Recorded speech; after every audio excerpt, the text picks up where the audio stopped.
Assalamualaikum warahmatullahi wabarakatuh. Hai para pencinta catur dan para caturmania, selamat datang kembali di Legenda Catur Dunia. Hari kedua dari turnamen Tata Steel Chess 2023. Tadi malam kita disuguhkan beberapa partai yang sangat menarik kawan, baik di kategori Master ataupun kategori Challengers. Di kategori Master kawan, ada partainya Anish Giri versus Domaraju Gukes kawan. Dengan langkah-langkah pengorbanan brutal dari Anish Giri, memaksa Gukes menyerahkan menterinya lebih cepat kawan. Nanti kita akan ulas partainya Anish Giri versus Gukes ini. Barulah nanti sore kita akan lanjut satu partai lainnya yang tak kalah menarik di kategori Challengers kawan.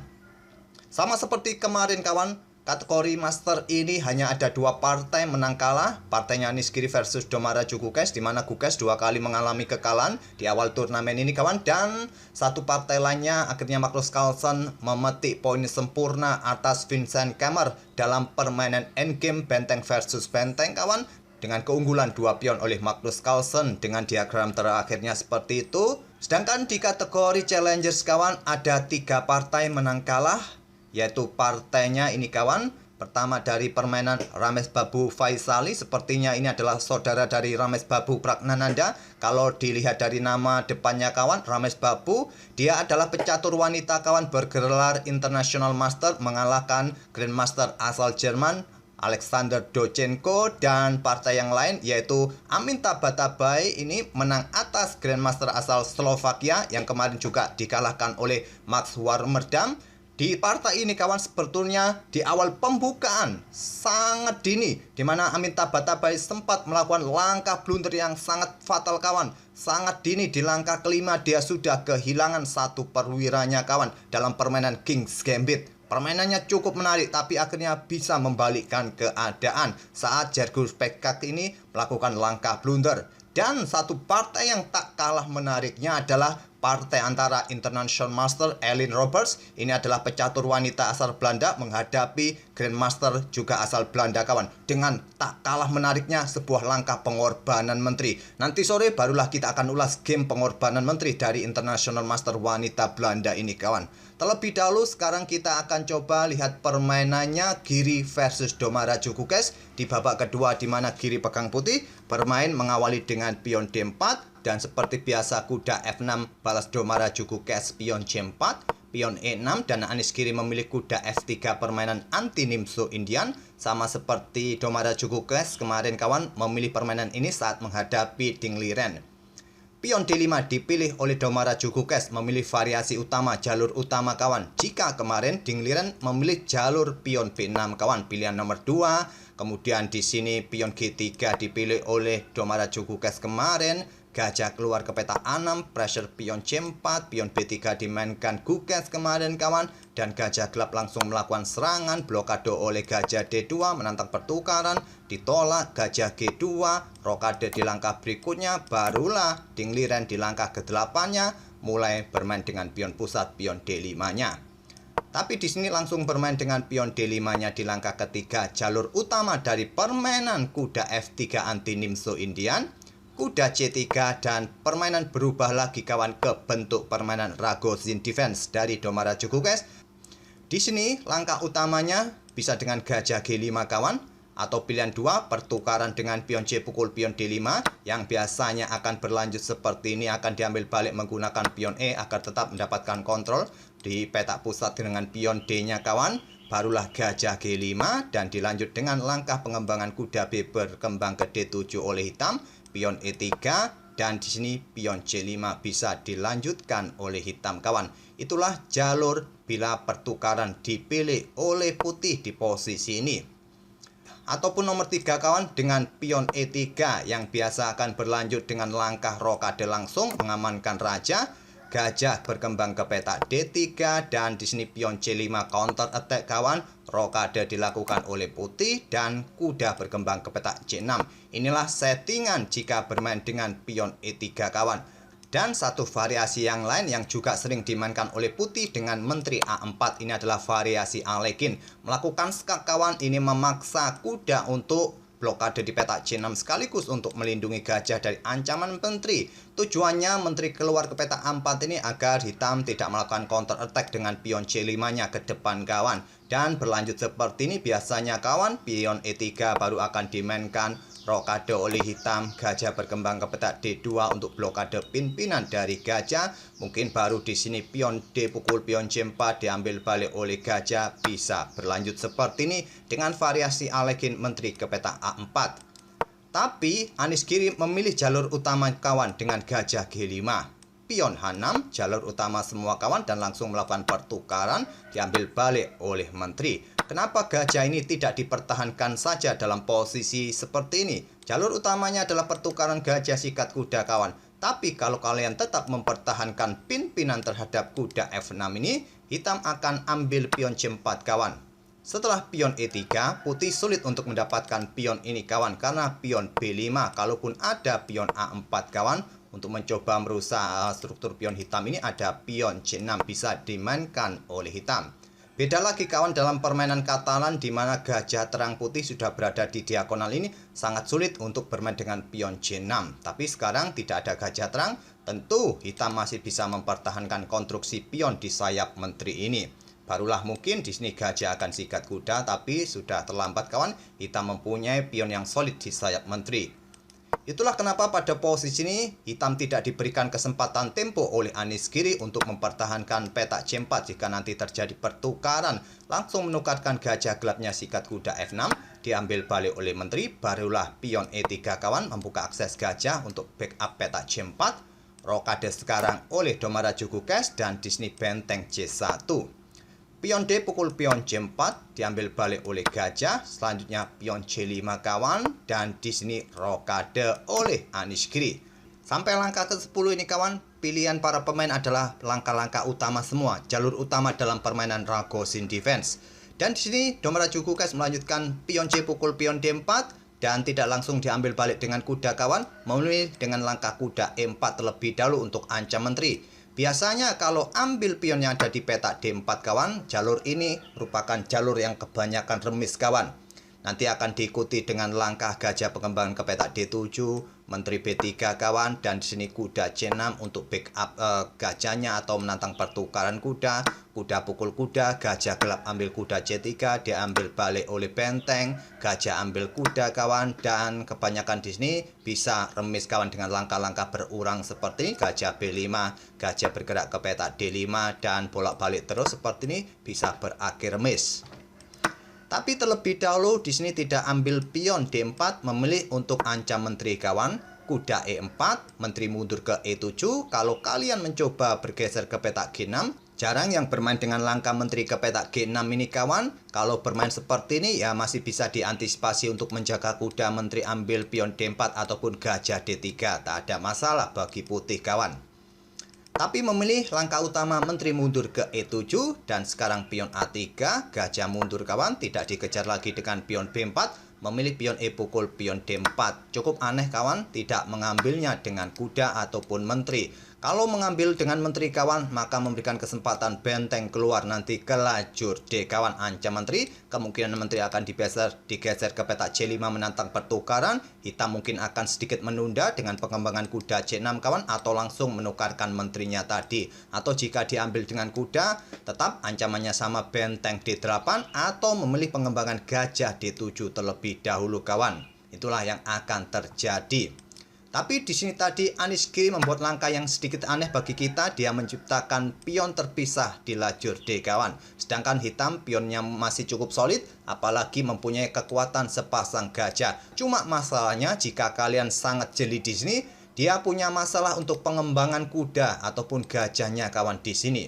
Kalian harus berhati-hati jika kuda C6 akan dimainkan melanjutkan pengembangan. Ada pressure gajah B5 yang bisa dimainkan oleh putih. Buka juga lajur C tekan kuda C6. Atau kalian juga harus berhati-hati dengan pion D5 ke depannya kawan. Oleh karena itu di sini benteng D8 oleh Domara Jugukes. Dan di sini kawan, kebanyakan menteri ini bergeser untuk menghindari pimpinan ke C2 ataupun ke petak E2 kawan, tapi memilih benteng C2. Dan ini merupakan langkah baru yang belum pernah terjadi sebelumnya di langkah ke-14 ini. Domara Jukukes melanjutkan dengan pengembangan gajah D7 terlebih dahulu sebelum melanjutkan pengembangan kudanya kawan. Kalau tadi kuda C6 ada gajah B5 ataupun ada potensi pion D5 kawan. Dan di sini benteng E2 lanjut Aniskiri coba untuk memberikan ancaman ekstrim bagi menteri hitam. Dan di sini gajah C6 lagi-lagi sulit untuk melanjutkan pengembangan kuda C6 kawan. Dan menteri C2 di sini gajah ditarik mundur ke peta B6. Kenapa si kuda ini didiamkan saja, tidak dikembangkan? Kalau dikembangkan di peta A6 kawan, maka gajah akan sikat kuda ini untuk merusak bangunan pion hitam bertumpuk. Gajah akan sikat kuda E4 terlebih dahulu, diambil balik oleh menteri, barulah pion akan pukul kawan. Dan di sini putih bisa melanjutkan untuk melakukan ancaman garbuan. Di sini hitam mempunyai struktur pion yang jelek. Ataupun pada posisi ini kawan, kalaupun kuda ini dikembangkan ke peta D7, maka pion D5 kawan akan dimainkan. Kalau pion E pukul pion D5, ancamannya adalah discover attack ataupun ancaman skakmat kawan. Sampai di sini hitam akan kalah, akan kehilangan menteri kawan. Apakah ambil benteng di sini atau ambil kuda di sini untuk menghindari ancaman skakmat di sini? Akan kalah hitam langsung di variasi seperti ini. Sangat sulit untuk mengembangkan kuda, memilih gajah mundur ke B6. Coba pressure pion D4 ini kawan. Dan pion ini tidak dipertahankan oleh Aniskiri. Memilih benteng F bergeser ke E1. Mendobel bentengnya kawan. Dan persiapan kuda untuk membuka jalan bagi bentengnya. Pressure pion E6. Dan mungkin persiapan juga pengorbanan nanti di peta E6. Juga 2 kali pengorbanan mungkin akan diciptakan oleh Aniskiri kawan. Dengan potensi juga ancaman yang serius dengan langkah kuda G5 nanti. Di sini kawan, untuk mengantisipasi ancaman itu, gajah ini bisa diadu di peta D5 kawan untuk menetralisir kekuatan gajah terang yang berada di diagonal ini. Tapi Domara Jukukes memutuskan rajanya bergeser ke peta H8 yang merupakan langkah blunder dan dimanfaatkan betul oleh Aniskiri.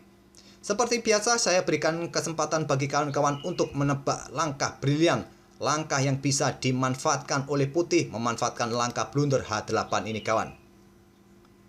Saya yakin kalau kalian sering bermain puzzle, pasti dengan mudah menemukan atau ide dari Aniskiri di langkah berikutnya kawan. Apakah kalian sudah menemukannya? Apakah pemain pos ronda menemukan langkah kuda G5 ini? Inilah langkah Aniskiri kawan, membuat langkah pengorbanan kuda dengan ide memberikan dukungan menteri untuk melakukan ancaman skakmat atau membuka akses benteng kawan di lajur ini dengan bantuan gajahnya tentu di diagonal ini. Dan pengorbanan ini diterima kawan oleh Domara Jukukes, pion ambil kuda G5. Seumpama ancaman skakmat ini atau pengorbanan ditolak dengan langkah pion G6, apa kelanjutan dari putih kawan?